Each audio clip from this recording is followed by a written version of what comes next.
Pues, Cristina, por el podcast han pasado invitados de todo tipo. Han pasado empresarios, empresarias, artistas, gente muy variada.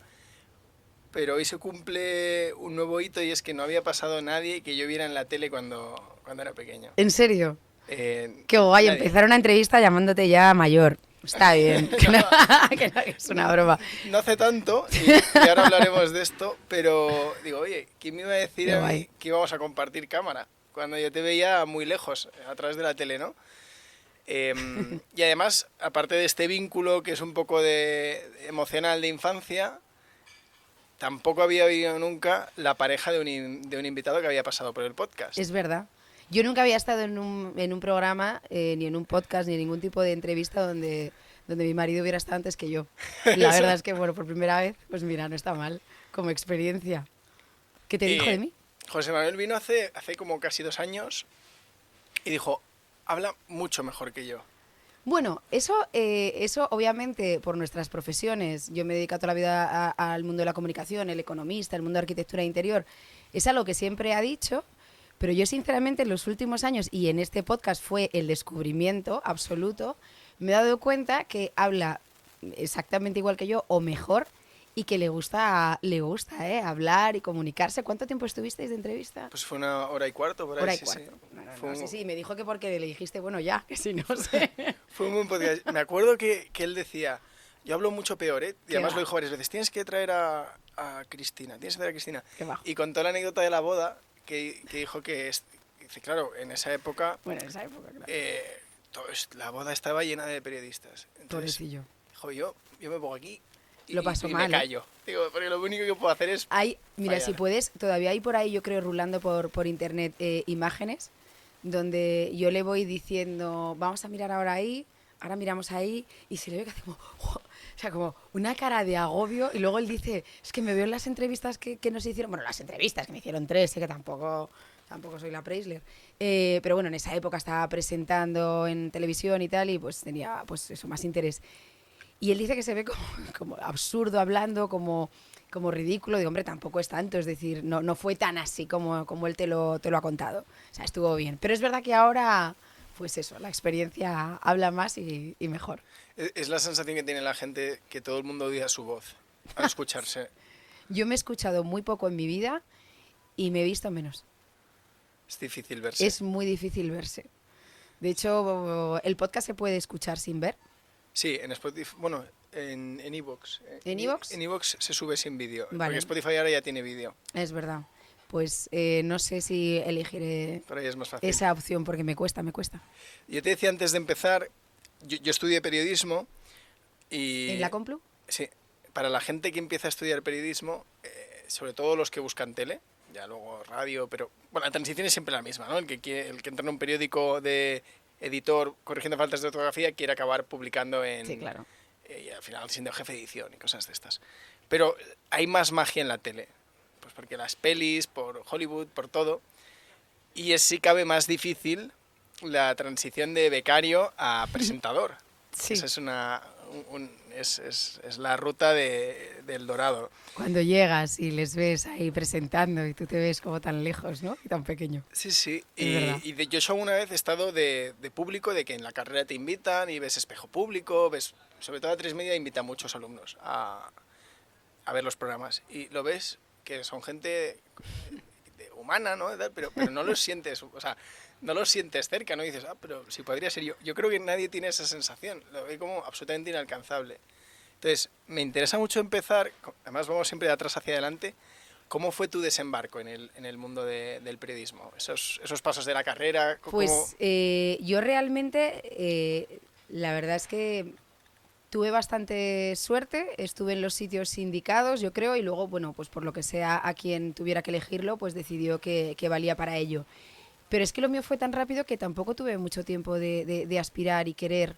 La tele nunca se me había pasado por la cabeza, eso para empezar. Entonces yo cuando empecé en la radio había llegado donde quería estar y además empecé en la cadena SER. Hice pruebas, estaba en segundo de carrera cuando hice las primeras pruebas. Hice pruebas en varios medios y donde conseguí entrar fue en la SER. Y yo me lo tomé, pues eso, pues como todos los becarios, estás ahí en verano, de hecho alucinas porque tú cuando entras piensas que vas a pues a un poco llevar las fotocopias y poco más. Y cuando llegas allí y te das cuenta, que por eso yo respeto tanto la radio en verano, que la radio en verano está hecha, producida y presentada, por lo menos en el tiempo en el que estuve yo, por becarios. Y así también hay a veces las meteduras de pata, como la mía, que yo creo que es la más grande de la historia en directo, en verano, porque hay muchos chavales detrás, con muchos nervios y con pocos conocimientos a veces. Pues claro, no me quiero meter yo en lo que se estudia en periodismo, pero ahí ya tendríamos para hablar largo y tendido, ¿no? Tú llegas a un medio de comunicación de prácticas y no has dado una clase de locución en tu vida, nadie te ha enseñado a vocalizar, a leer en alto, o sea, has estudiado Derecho de la Comunicación, el no sé qué, la teoría de no sé qué, de eso muchísimo. Macroeconomía, microeconomía, bueno, recuerdo un montón. Pero yo nunca di locución en 5 años. Hay unos básicos que yo creo que se pierden. Entonces, bueno, pues eso y otras cosas hacen que a veces se meta mucho la pata, como es mi caso. Que metí muchísimo la pata en directo, tuve que pedir perdón, terminé llorando, quería dejar todo, quería dejar las prácticas, irme, pero por suerte el que tenía de director en ese momento, que fue el primer programa en el que entré, que se llamaba Hola Madrid, en la cadena SER, José Luis Arriaza se pasó una hora dándome una charla, explicando que no pasa nada, que eso es lo normal. Me acuerdo que además esto lo he utilizado en una campaña que hemos hecho hace poco cuando abrimos el Club Financiero. Utilicé esta anécdota, como él me dijo después, ¿has comido? ¿Has podido comer después? Porque el programa era por la mañana. Le dije, no puedo comer, estoy con el estómago cerrado. Y él me dijo, pues muy bien, eso es que vas por buen camino, porque eso significa que te importa lo que has hecho, que estás afectada, ¿verdad? Vas por buen camino, ¿no? Y es verdad que yo lo he ido diciendo, y desde entonces es verdad que lo del dolor de tripa no se va nunca, ese nudo, esos nervios. Y yo cada vez que escuchaba una entrevista o leía una entrevista de alguno de mis ídolos, como Iñaki Gabilondo, y leías, me sigo poniendo nervioso cada vez que entro en un directo y tal, y decía, vale. O sea, si él se pone, ¿cómo no me voy a poner yo, no? Entonces, bueno, digamos que jo, yo me enrollo un montón. Tú cuando quieras me vas cortando porque yo soy capaz de tirar. Nada, Y lo único que te voy a preguntar es cuál fue la metedura de pata, si se puede contar. sí, la metedura de pata, ahora podéis poner la imagen en blanco y negro.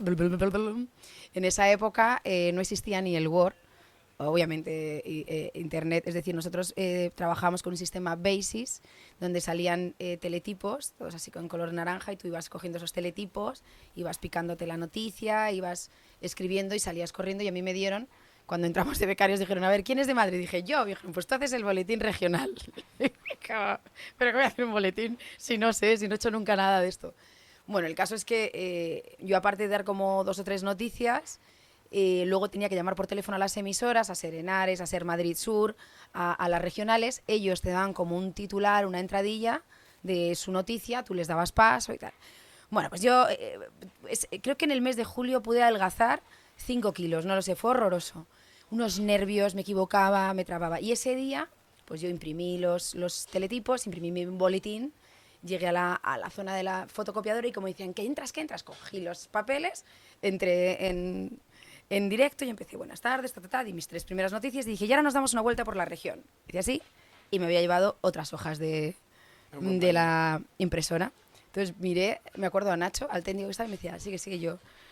Entonces ya se me empezaron como casi a caer 2 lágrimas. Empecé, en Getafe, cayó, decía que me habían contado yo, en Getafe la inauguración de un centro. Buenas tardes, fulanito. Y ellos ayudándome mucho. Buenas tardes, Cristina. Sí, pero bueno, realmente en Alcorcón es donde hemos tenido un altercado esta noche, por lo que ha sido detenido 2 personas, tal yo.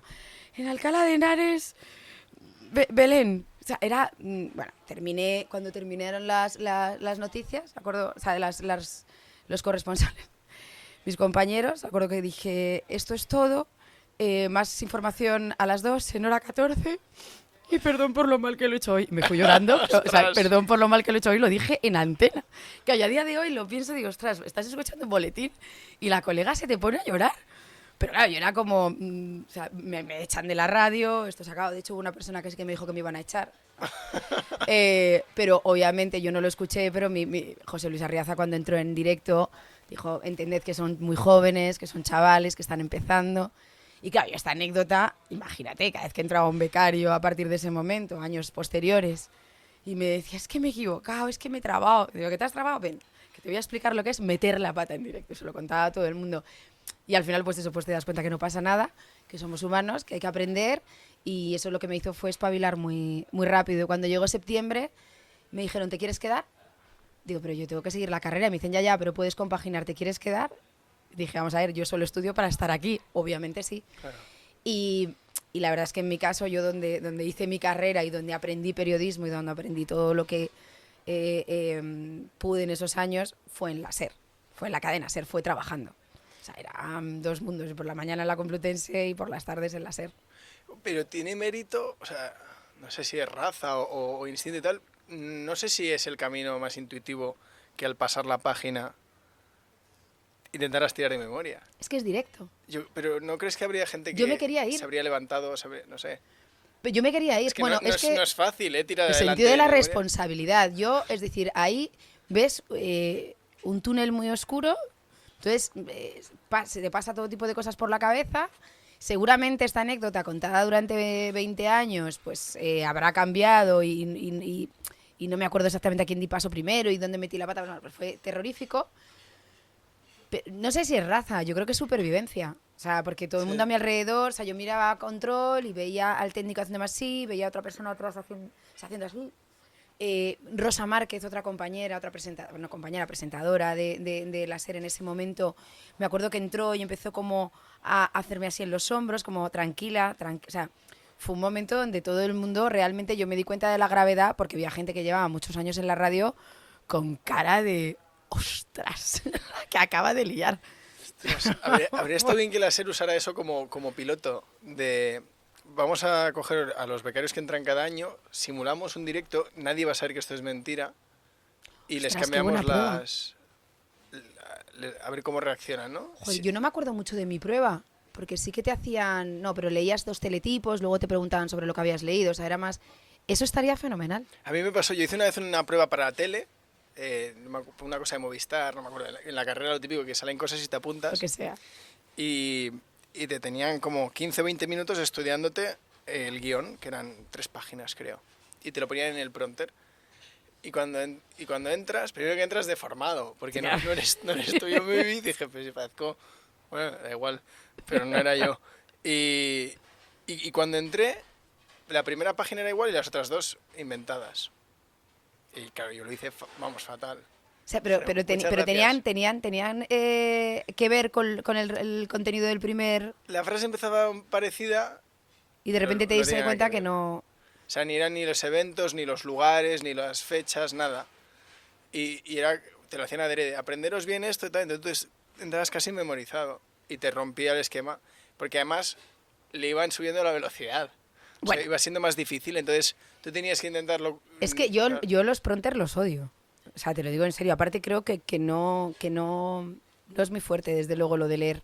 O sea, que lo entiendo. Es más, yo me acuerdo que hubo una vez en el programa de Antena 3, que ahí también fue una escuela brutal, porque yo de no hacer tele a meterme a hacer un magazine de 3 horas de presentadora, ¿sabes? Yo creo que siempre la gente me dice, qué valiente. Y yo decía, yo creo que fue más ignorancia absoluta de dónde me metía. Porque ahora me daría más miedo que entonces. Un día se nos rompió el prompter en mitad del programa. O sea, fue como... ¿Qué hago? Y entonces de repente me pasaron la escaleta de vídeos y el director me dijo, tira... Bueno, Pedro Revaldería, el productor, dijo, tira, cuéntalo. Y claro, yo estoy muy acostumbrada. Yo venía de la radio. En la radio te cuentan las cosas. No, obviamente se lee, pero O sea, hay mucho más... Por pinganillo. No, y viendo los vídeos, de repente, obviamente, sí que hay una lectura de un guión, tienes que saber el contenido de tu programa. Esto es lo de siempre, es decir, no puedes ir ahí a ponerte delante de un prompter y no saber ni de qué vas a hablar, más o menos, ¿no? Obviamente no con los datos exactos y tal, pero yo de repente iba dando paso a vídeos y me acuerdo que cuando terminó el programa me dijo Revaldería, creo que te voy a quitar el prompter para siempre. Dice, te he visto mucho más relajada, mucho mejor contándolo. Digo, claro, porque a mí lo que me pone nerviosa es leer. Ya. Aún así creo que más o menos terminaba de disimular, pero se nota, hay mucha gente que se le nota, Sí. que está con así, no sé cuánto, no sé qué, y de repente es como... Y ahora vamos a ir a un... Es que es muy difícil. Sí. Y es leer en muy voz complicado. alta. Y Es leer en alto. que lo difícil es Claro, porque estás entonar leyendo. según lees. Eso. Y luego lo que dices tú, que de repente tú te estás guiando, te estás dejando llevar por ese prompter y de repente pasan más rápido. Con la tele de hoy en día, que hay mucho de... Es decir, cuando yo lo hacía, nadie sabía que llevabas un pinganillo. O sea, no se decía. Ahora ya es como, a ver, ¿qué me dices, fulanito? Sí, vamos a ir a no sé qué. O, ay, espera, a ver, pónmelo otra vez, que no lo he visto. Sí, en Sálvame a veces se veía, ¿no? Sí, que bueno, que decir que yo sin crítica, porque al revés, ellos han creado una escuela única en el mundo, porque ellos fueron los que de repente... le pusieron cara al productor, al director. Sí, va a decir descubrieron las vergüenzas, pero no son las vergüenzas, sino que abrieron un poquito más el plano y eso, y se veía el director y cómo va, y los monitores. Y a veces pues, mi madre mola, estaba viendo Sálvame y dice, pues si hay uno merendando. Claro, sí, es que cuando salen a ver al director y se veía la gente ahí, el catering y todo. O sea, eso está... Era buenísimo, porque veías quién estaba con la dieta keto, quién estaba así con proteico, luego... No, quiero decir, yo con eso es decir, tengo que decir... Son los primeros que se atrevieron a hacer algo así. Y cuando haces algo que no han hecho los demás, pues no seré yo quien lo critique. Y en la radio, en tu trayectoria que has tratado con gente de todo tipo, que habrás visto gente que dices, hostia, qué talento tiene, ¿los hay que salen a improvisar del todo? O sea, que saben cuál es la noticia o que saben de qué van a hablar, pero que realmente lo que tú dices, van un poco por libre, que casi no necesitan guión o todo el mundo... No, totalmente, digamos, hay dos escuelas, yo he trabajado mucho precisamente además por el tipo de programas que hemos hecho, no había guión, no podías porque no sabías lo que iba a pasar, que eso es lo que tiene el directo, que yo creo que a veces también por eso la escuela de radio luego se nota en tele, porque yo creo que hay mucha gente de radio que cuando pasa a la tele tiene esas tablas de no dejarse guiar solo por un guión, sino saber en un momento dado manejar el programa, cambiar de escaleta en un momento, contenido, lo que dices tú, ver que es un texto que no está ahí, seguir. Pero bueno, también para mí es un arte leer. Al final, en la radio yo creo que lo que pasa, que quizá por eso se ve todo o se escucha más contado, es que casi siempre, o por lo menos lo que yo recuerdo en mi época, es que el que lo lee lo ha escrito. Y eso parece una chorrada, pero no lo es. Porque al final está hablando con sus palabras, con sus muletillas, con sus pausas, lo ha escrito él. Es decir, cuando Ángeles Barceló o cualquier, o Iñaki o Carlas o Julia, es decir, no solo, o Alsina, están leyendo un editorial y tal y cual, se lo han escrito ellos.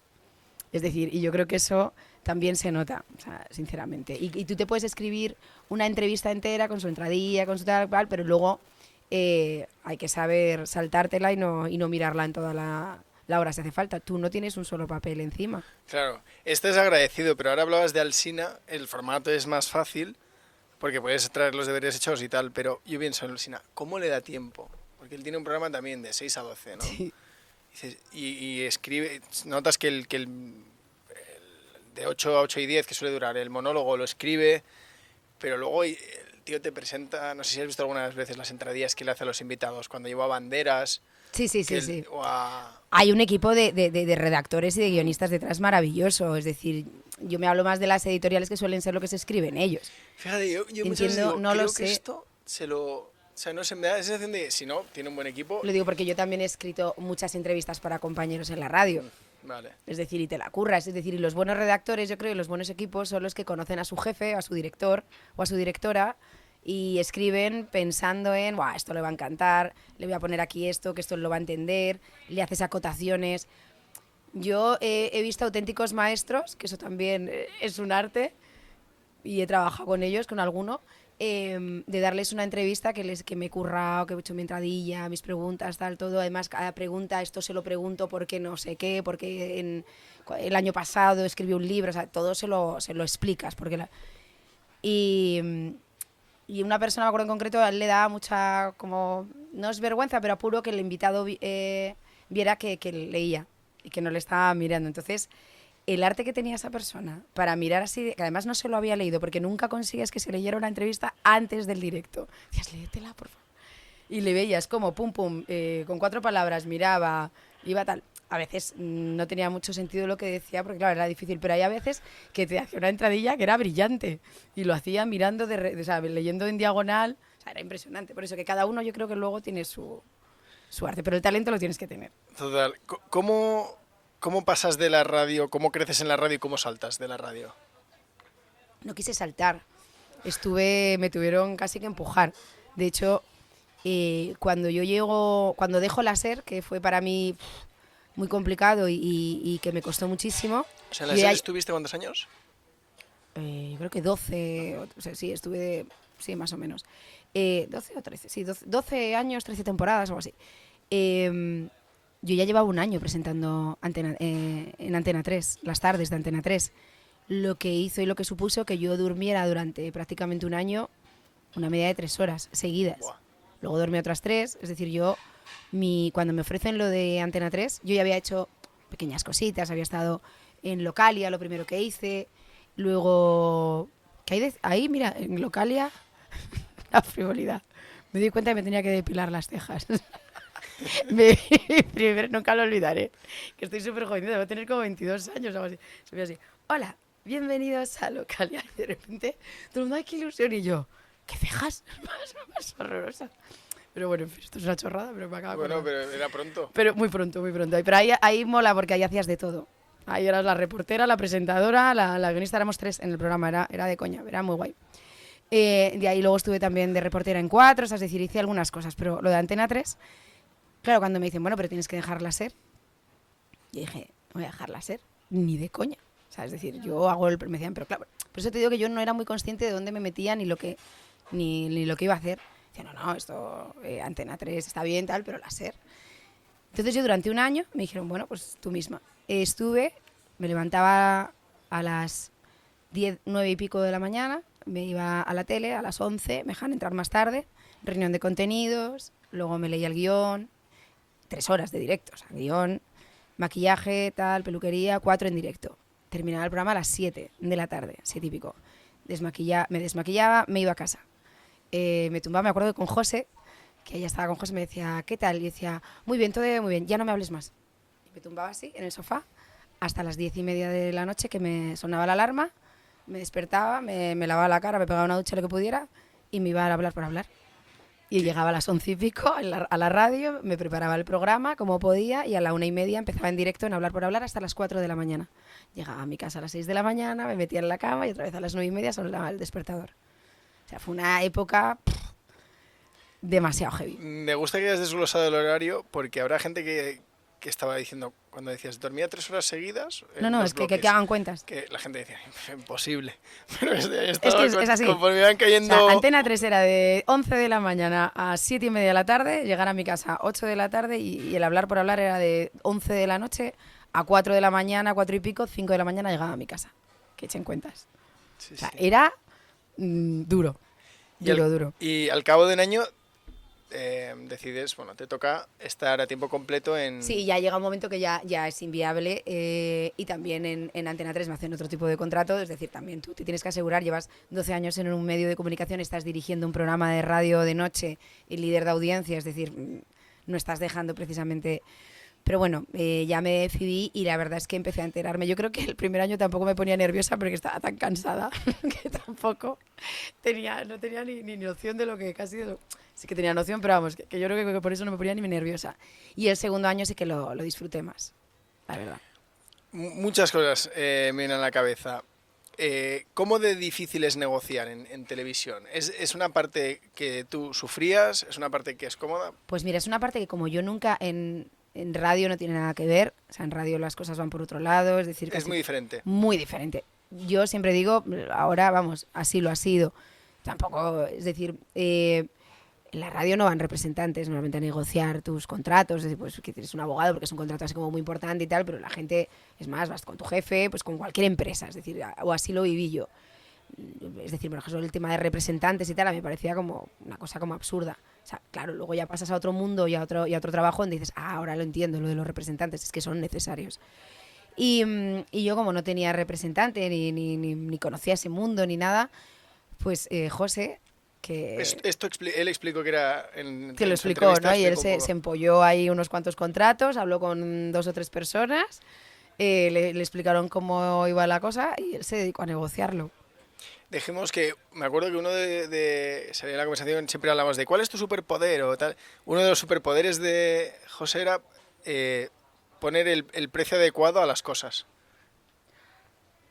Que es pues muy difícil yo creo ponerle, que sí, bueno, desde luego en la empresa actual así es, yo creo, es decir, él siempre lo dice que me gusta ser honesto, porque a veces le dicen, aquí podrías, tal, pues él dice, ya, pero es que a mí me gusta ser honesto. En la negociación de mis contratos, supongo que también, lo que pasa que es que sinceramente, es que en esos mundos hablamos de unos precios, de unas cantidades, y que yo creo que es como complicado. O sea, si habláramos de justicia, no sé yo hasta qué punto sería justo, porque yo me acuerdo de cuando me dijeron lo que me iban a pagar en Antena 3, dije, es una broma. O sea, una broma, es decir, pero ¿cómo va a ser esto? O sea, para mí era una locura. Y a mí todo el mundo cuando llegué a la tele me dijo, jo, qué pena, no has venido en la buena época. Y decía, con perdón, ¿pero cuánto coño ganabais aquí antes?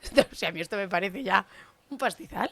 Ostras, o sea, es pues decir, yo no sabía que la tele pagaba tanto. O sea, bueno, ahora ya, claro, es que es decir, yo ya te estoy hablando desde hace bastantes años. Es decir, yo llegué, o sea, mi primer buen contrato, es decir, fue el de Antena 3, en 2008 creo que fue. O sea, estamos hablando ya de hace muchos años.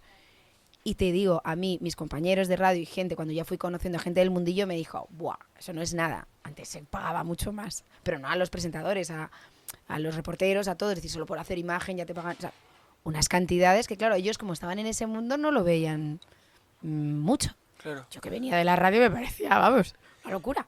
Yo ni sabía tampoco lo de los representantes. Pero entonces, Jesús Vázquez, todos estos presentadores que hemos visto, todo el mundo va con su representante estilo futbolista. Lo que pasa es que yo creo, mira, Jesús Vázquez no tengo ni idea, porque es que lo que te digo, no tengo ni idea, ni me he preocupado, pero por ejemplo con alguno que sí que lo sé, muchos han pasado a que sea su pareja o alguien quien les represente. Pero sí que es necesario, yo creo, para las negociaciones de tus contratos, que también ahí puedes tener un abogado. Si solo para las negociaciones de tus contratos te puedes contratar un abogado, es decir, puede ser diferente, pero es que a la hora de buscar curro, es que es muy difícil, es que tú no te postulas. Tú no vas a llamar a una agencia y decir, oye, que yo me veo para ese anuncio que vais a hacer, o me veo para representar esa marca, Sí. o yo creo que debería hacer ese programa. Es violento. Entonces yo creo que también esa labor de representarte, de buscarte cosas, de llevarte, de dejarte, de que te dejes ver. Por eso yo soy malísima en eso. Ya, es difícil, ¿eh? Yo O sea, bueno, soy muy mala representada. Y sobre todo, que para alguien que llega de fuera o que llega de otro medio que no es así, ya no te digo que vengas de la radio, sino que vienes de una televisión local, que tampoco es... Un poco de prensa. Llegas ahí y con las cifras... No sé, ahora, te lo juro, lo tendría que preguntar, pero no tengo ni idea. Se pagará, creo que no se paga como, o sea, entonces. Ha caído seguro. Hombre, tiene que, vamos, digo yo, Yeah. que supongo que habrá algunos que tal, pero es que también en radio, también en radio las antiguas grandes estrellas de la radio, que eran 4, también han ganado lo suyo y seguirán ganando. O sea, es decir... Y sin ser algo cercano a ti, ni nada, pero alguna cifra que conocieras del momento. Es decir, pues mira, en ese momento, un magazine de tarde de Telecinco, algo que la gente... Es que, no sé, te puedo hablar de cifras y cualquier entendido te dirá, ala, o mucho más o mucho menos. No lo sé. Te puedo decir también que en los programas, aparte de que se gana bastante, en la publicidad se ganaba todavía más. En la publicidad. En las menciones que haces durante el programa, en las cosas que te van saliendo las marcas, tal. La gente y los que tienen programa semanal, pues yo que sé, que a lo mejor cobrará 20.000, 30.000 por programa o más, es que 50, 60, no sé. O sea, ya has dado una cifra. Cuando has dicho 20.000, 30.000, yo creo que la gente está esperando al mes, y cuando has dicho por programa... Sí, a mí eso me pasó en cambio luego, que luego la vida da muchas vueltas. En otro medio, cuando me ofrecieron trabajo y me dijeron la cifra, dije al mes. Y me dijeron, no, al año. O sea, que luego dije, ¿cómo? O sea, que luego he vivido las dos cosas, de tanto y luego ser yo la que pregunte al mes. Qué interesante. Porque lo que me ofrecían al año era menos de lo que ganaba al mes en otra época. Ya, así total. Es esta... Y, por ejemplo, otra cosa que decían, muchas cosas interesantes se me ocurren. ¿Cómo es la vida de los guionistas? Porque decías, es un tocho, el guión es enorme, pero claro, el guionista lo está produciendo a diario. ¿Cómo que no está? Sí, ¿cómo no está produciendo a diario? No, claro, que los guionistas están sacando esas... Sin parar. A diario.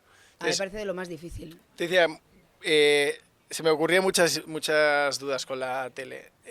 Una de ellas es la de los guionistas. De lo que has podido convivir con ellos, o guionistas que conozcas. Ahora hablabas de las 3 horas de tu programa. También en esa época era muy famoso Sé lo que hicisteis, que fueron alargando el contenido. Y alguna vez, viendo entrevistas de guionistas que habían formado parte del programa, decían lo exigente que era para ellos mentalmente el ser capaces de producir. Bueno, ya no sé lo que hicisteis, que era humor. Es que depende, claro, también de los programas. Para ellos tiene que ser complicadísimo. Al final el talento sale de sus dedos y de su cabeza. Es decir, no al final tú tienes ahí pues lo que hablábamos antes, ¿no? De leer un prompter cuando es así. Yo nunca he sido guionista. Bueno, he sido guionista. He sido redactora en un programa cuando me ha tocado pues escribirle una entrevista al director, porque al final es documentarte y tal. A mí el mundo guionista me parece complicadísimo. Me parece que es de lo más difícil, de lo más desagradecido muchas veces, porque al final pues eso es... Encima de vez en cuando, que a mí me da mucha rabia cuando encima se les da alguna en directo, algún zasca de estos de a ver quién ha escrito esto, tal, o esto no. O sea, que es como, escríbelo tú, cachondo. No me has dado la gracia por el chiste que te hice ayer, buenísimo, ¿no? O la frase. Pero no es con los que más... Por ejemplo, en la tele no era con los que tenía más contacto. Es que yo estaba más en plató. Si invitáramos aquí a un guionista o algún guionista de algún programa, ¿quién te generaría curiosidad? O sea, si me lanza a intentarlo, ¿qué programa...? Bueno, a mí cualquier guionista del intermedio me parecen buenísimos, por ejemplo. O sea, se me ocurre. O... Bueno, también los de ficción. Es que, claro, depende. Vamos a programas, ¿no? Ya me estás hablando de programas y... Pues sí, porque lo tendría ficción es más difícil, pero menos recurrente, ¿no? A lo mejor. Claro, ficción es que es otra, yo creo, disciplina totalmente diferente. No sé, es que al final... no sé, es que conozco a alguno que es bastante personaje, que está bastante loco. Pero es que yo creo que es que tienen que estar así a veces, para que la cabeza les vaya tanto de un lado a otro y de un tema a otro. Estoy hablando ahora los del hormiguero. Tiene que ser una locura. Los del hormiguero, otros, exactamente. Sí. Es decir, del hormiguero conozco a alguno, pero no de los guionistas. Por eso te digo, creo que son los que tienen de los curros más complicados y por otro lado más desagradecidos en ese sentido. Y una vez tú ya te asientas y tu única jornada laboral era la tele, ¿cómo eran tus horarios? Ahí era un tema un poco más cómodo ya, simplemente porque dormía unas 7 o 8 horas, lo cual ya era un lujazo. Llegaba un poquito antes, ahí además hubo un cambio de productora.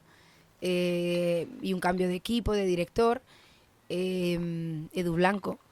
Y bueno, ya tenía un poquito más de tiempo para tener una reunión para asistir a la reunión de contenido, para leerme el guión tranquilamente, para comer, es decir, para tener un poquito más de relación con los compañeros. Porque mi problema era ese también, que yo iba tan a piñona, dame el guión, tal, me voy, que tengo que dormir, no iba a ningún evento. Entonces me decían, Cris, es que lo de la tele te tienes que dejar ver, tú nunca vas a nada. Y yo decía, yo tengo que dormir, o sea, yo tengo radio luego, o sea, no puedo.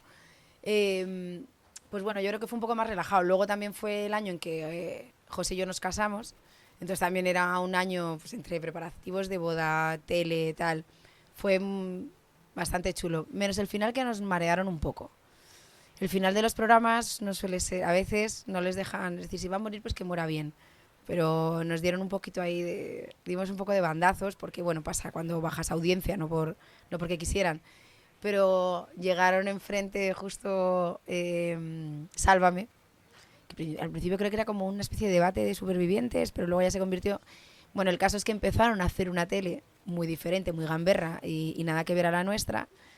Y yo creo que, sinceramente, desde mi humilde opinión, se intentó hacer algo que era absurdo, que era ponernos como, imitarles o intentar hacer también, ser como gamberros, transgresores, y nosotros no hacíamos ese tipo de tele, no por dignos ni por nada, porque no sabíamos.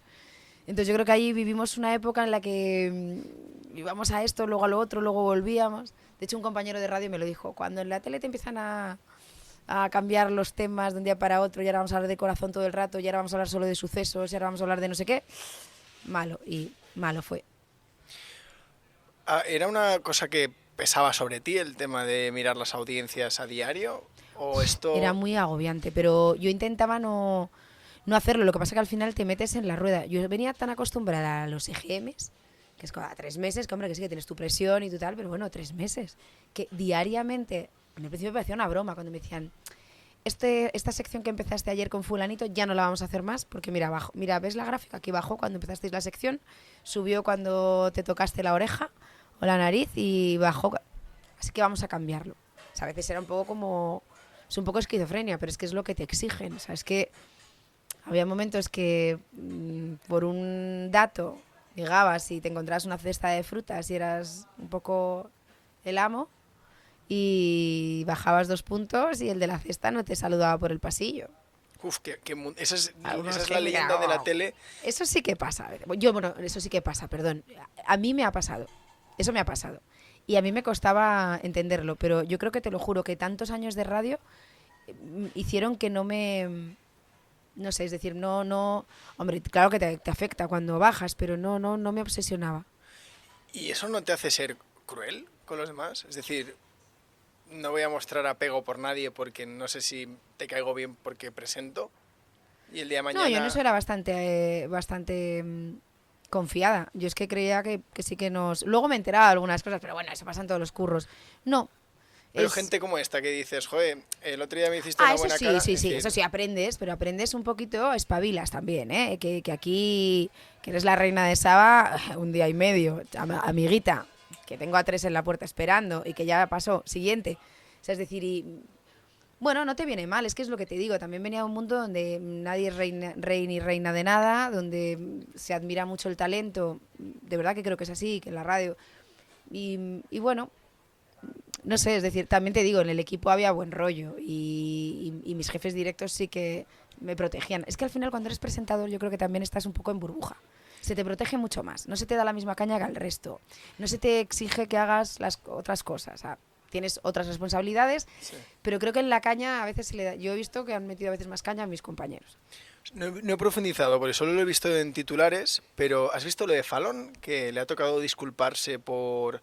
No lo he visto y veo bastantes cosas de él, Pues pero ¿por qué? salió una polémica con Jimmy Fallon que pidió disculpas porque habían denunciado que el ambiente laboral era muy tóxico a su alrededor. Ostras, lo oí la semana Algo pasada, así. puede ser, en el programa este de Risto, creo, en Todo es Mentira, puede ser. Yo Creo que yo fue lo ahí. vi en, vamos, Es que se fue ahí o fue en leyendo la prensa radio. y no entré.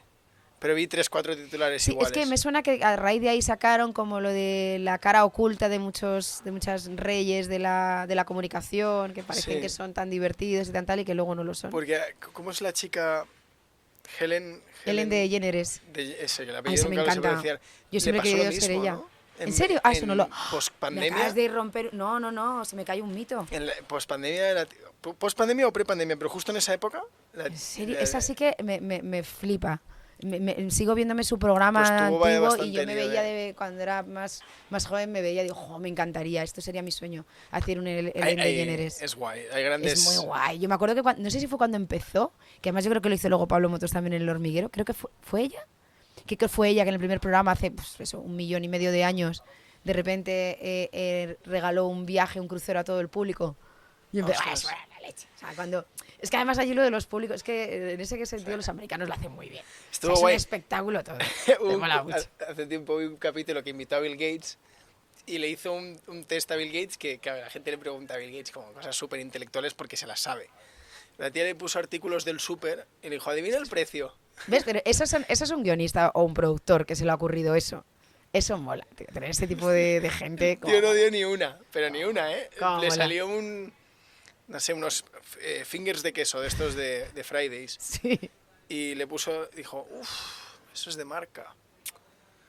No sé, $16. Y la gente, no hombre, no, tío, son O fingers. sea, que lo del café este de la Moncloa se quedó en Que, nada. ¿No? o sea, el tío fallaba mucho y de repente le ponen Tidy, creo que es la marca de como el Colón o una de detergente. Detergente. Y que ahí resulta que es muy caro. No sé si eran 16 euros. Y él dijo, $3. Y dice la gente, no, hacer la colada es muy caro. Y Ostras, dice, qué mal. y el tío, voy a dejar de jugar, soy un desastre y tal. Y digo, hostia, qué ocurrente tenerlo Pero qué por ahí. guay, pero sí, a mí Sí. es que eso es lo que más me mola de ese programa. Me parece que ese programa era en eso, y lo de los sustos estos que metía, las bromas, no sé, era muy guay. Pero mira, no sabía que era una tirana, qué pena, joder. Sí, no sé en qué quedó, pero sí que tuvo varios... Lo leeré. Además, creo que... Como dicen eso de que si te gusta, si admiras a alguien, nunca quieras conocerlo, ¿no? Exacto, sí, es justo eso. Pues será eso. Y luego, ¿cómo fue tu...? Bueno, última pregunta de tema tele. Para un programa que empezaba a las 4, ¿a qué hora llegan? O sea, ¿a qué hora llegáis para prepararos todo? La gente, es decir, el equipo, que esta es otra, es decir, el presentador ahí suele tener más privilegio, pero el director, los productores, a las 8:30 de la mañana están allí. Hablo en tele. Bueno, y en radio más o menos igual, sí. Sí, más o menos. También depende del programa, la preparación, la preproducción que tenga, los guiones. Cuando es un magazine normalmente que está muy pegado a la actualidad y que las cosas pasan por la mañana y ahí hay que levantar escaleta y hay que cambiar las cosas, se suele trabajar así. Cuando ya estabas muy rodada, Bueno, algún día que hayas tenido que, mira, es que hoy tengo un imprevisto. ¿Cuánto es el mínimo con el que has hecho un programa? De casi casi lo que dices tú, de sin guión, me lo voy mirando. pues no sabría decirte ahora mismo. Hemos levantado más de una escaleta, pero alguna catástrofe. Me acuerdo el huracán de Haití, que se nos levantó el programa de un día para otro, la muerte de Michael Jackson, Ostras. cuando descubrieron el fuego. Es que estoy viendo que fue hace muchos años. Cuando descubrieron... Claro, es que la muerte de Michael Jackson estoy diciendo, joder, estoy diciendo cosas que no sé, como la rueda, también el día de la rueda, fue maravilloso. Sí. Yo te iba a preguntar... ¿El fuego? Es que lo has dicho muy seguido, muy natural. Es que según me he visto a mí misma hablando de los Haití, me haber dicho, joder, ¿cuántos años? Oye, pues saltando de la tele, ¿qué proyectos te embarcan al salir del foco? Porque saliste bien. O sea, hay gente que Sí. sale y luego da pataletas por ahí, ¿no? Que busca foto. Sí, salí bien. Decidí, bueno, esto es lo de siempre. Decidí salir porque también decidí a lo mejor no hacer lo que me pedían que hiciera en un momento dado. Y luego porque mi vida cambió, pero yo salí un poco así del foco y de todo, también porque la vida ahí me dio un poco un golpe gordo. O sea, yo cuando nació mi hija, que nació 7 mesina, en un mes estaba trabajando en la radio, en directo, y la niña tenía nada. Y porque yo lo más importante era mi trabajo, la radio, ahí estaba en Kiss en esa época ya. Y a mí eso luego me afectó muchísimo y psicológicamente y me sentí fatal y eso hizo que el volver tan rápido, al final lo que conseguí es parar del todo y cogerle hasta un poco durante un tiempo de fobia, de manía, o sea, me sentía... Ese es otro capítulo muy diferente y tal, el tema personal, el tema de las madres y tal, que te lo dicen mucho, pero es que es cierto. Y ahí sí que lo pasé muy regular. Sí, esta sensación que pues hay gente que lo siente como culpa, cada uno lo etiqueta, ¿no? Desde fuera es muy fácil juzgarla, pero desde dentro la vive tanta gente, sea el hombre o la mujer. Sí, sí, sí. Que es curioso porque se da esos dos puntos, ¿no? Qué fácil es criticarte y qué fácil es que te pase a ti, ¿no? Totalmente. Es que además pasa otra cosa más. Que yo creo que aquí se te mete muchas veces en la cabeza, o te meten en la cabeza y tú te lo crees, que si no estás, que si desapareces, aunque sea por un breve tiempo, que pueden ser 4 meses, a veces de baja, 5, aunque ahora la cosa ha cambiado un poco, dejas de estar. Si bajas de la rueda ya no vuelves. ¿Sabes? Y a veces te obsesionan un poquito con eso y eso pues hace que priorices y que la carrera sea lo más importante y que lo importante es estar, no puedo faltar. También ese pequeño ego de, es que si no estás tú, chorrada, es que ahora lo pienso y digo, qué chorrada más grande y más absurda. Pero en ese momento te lo crees y luego eso, claro, cuando de repente empiezas a ser consciente o pues eso, pues miras a tu hija y dices ostras, pero yo, ¿qué estoy haciendo? ¿Dónde estoy? Y te da un golpe ahí en la cabeza importante. Pero has recuperado, pues tú por ejemplo, en cómputo has tenido muchísimo tiempo con tus hijos, ¿no? Sí. Porque eran muy pequeños cuando saliste de la tele. Eran muy pequeños, sí. Yo hice el parón así más grande de tener un trabajo continuo, de levantarme a las 8 de la mañana, de estar en un programa, pues paré cuando Aitana tenía... O sea, cuando mi hija tenía 1 año. Es que mis hijos llevan 17 meses. Y cuando dije, no voy a volver a la tele porque yo no quiero ya la tele, porque según me dije eso, al día siguiente o a los 2 días me llaman de la tele. Que esto suele pasar. Y me ofrecieron un programa que era muy diferente a todo lo que había hecho, que era sobre medicina, que era con médicos, un equipo muy guay, porque era todo gente, me encontré con gente muy diferente, todos veníamos ya de haber estado, de haber dejado de estar, de haber pasado unos meses en casa, de volver a trabajar, es decir, un ambiente muy guay. Muchos profesionales, luego además con médicos que nunca habían hecho tele y para ellos era todo como una novedad. y me respetaron el tiempo de lactancia de mi segundo hijo. Me dijeron, tranquila, aguanta, y además, es más, como estás en este momento de tu vida, nos gustaría que el primer programa empezaras dándole el pecho a tu hijo. Y así fue, aprovechando además que era el Día Internacional del Cáncer de Mama, que íbamos a hablar de ese tema y de lactancia, de muchas cosas, pues aprovechamos eso para que, de hecho, la primera escena que se ve, soy yo, mi cara en primer plano, diciendo buenas tardes, bienvenidos a Esto es Vida, y se va abriendo el plano y se ve que estoy dando el pecho a Jacobo y se sigue abriendo el plano y toda la grada está dando el pecho. Ostras. No era una reivindicación de la lactancia materna, de hecho mi primera hija no pude darle el pecho, o sea que no soy, es buenísimo, pero que no es imprescindible. Era más una reivindicación de las llamadas de atención que había habido a veces en sitios públicos a mujeres por dar el pecho a sus hijos. Pero bueno, sí, fue ¿Hay impactante. guerra? O sea, ¿hay controversia con ese tema, con la lactancia materna? Controversia en el sentido por lo que te he dicho de aclarar, de Sí, no soy ¿hay militancia de un lado y de otro? Algo hay a veces Vale. y es verdad que a veces deberíamos ser todos un poquito más respetuosos. A ver, yo no digo que haya mucha controversia, pero sí que yo creo y lo he vivido que alguna vez se te puede llegar a... Es decir, que está fenomenal la lactancia materna, vuelvo a decir, que salí dando el pecho a mi hijo, a mi segundo hijo.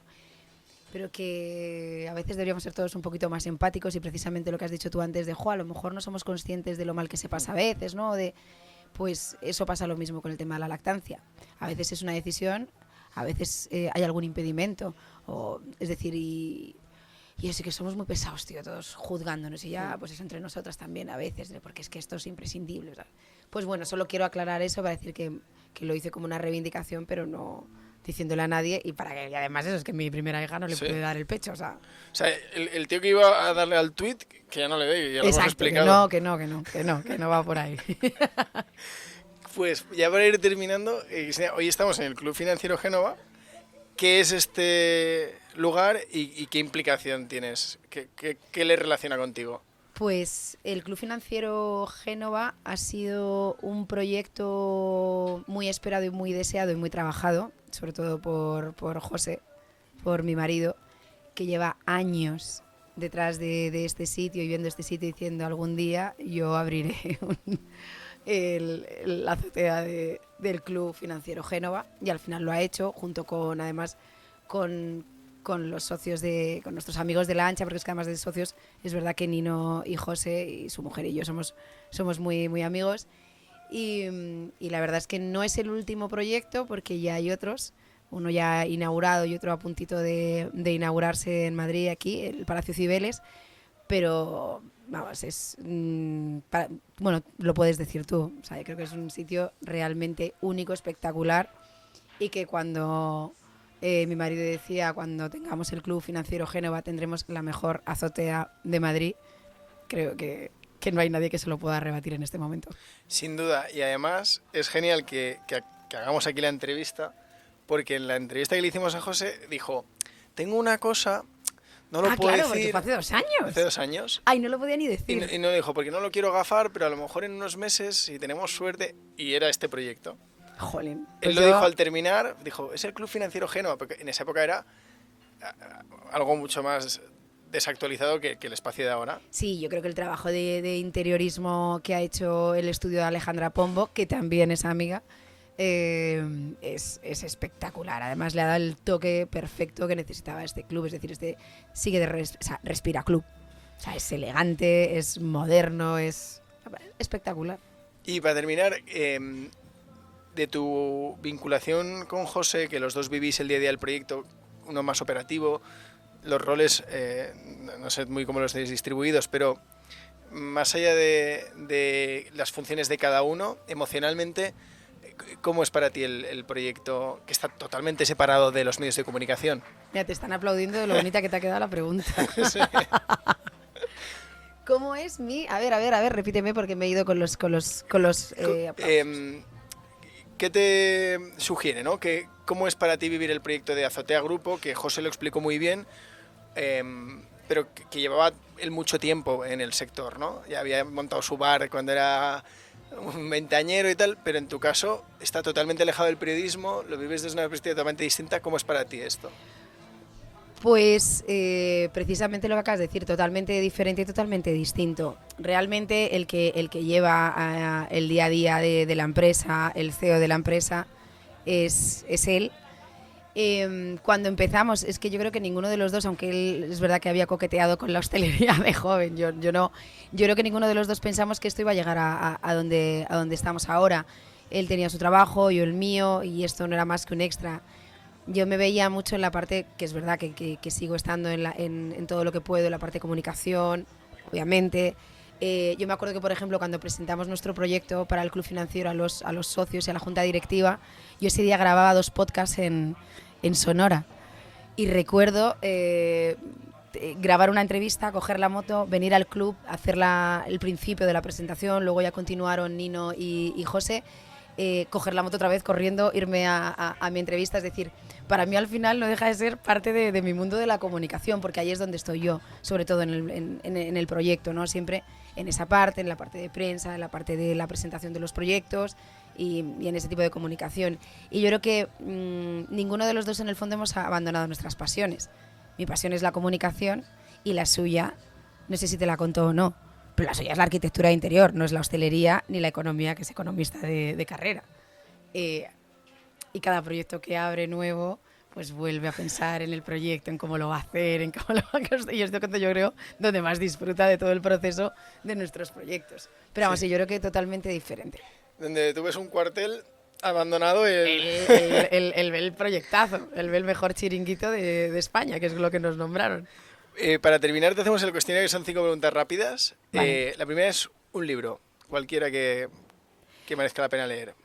Pues mira, estoy ahora con ¿cómo se llama? La Reina Roja, que lo tenía pendiente de Juan Gómez Jurado desde hace mogollón, y como ya me he enterado que van a sacar la serie, digo, no me puede pillar, tengo que leérmelo antes. Y me encanta.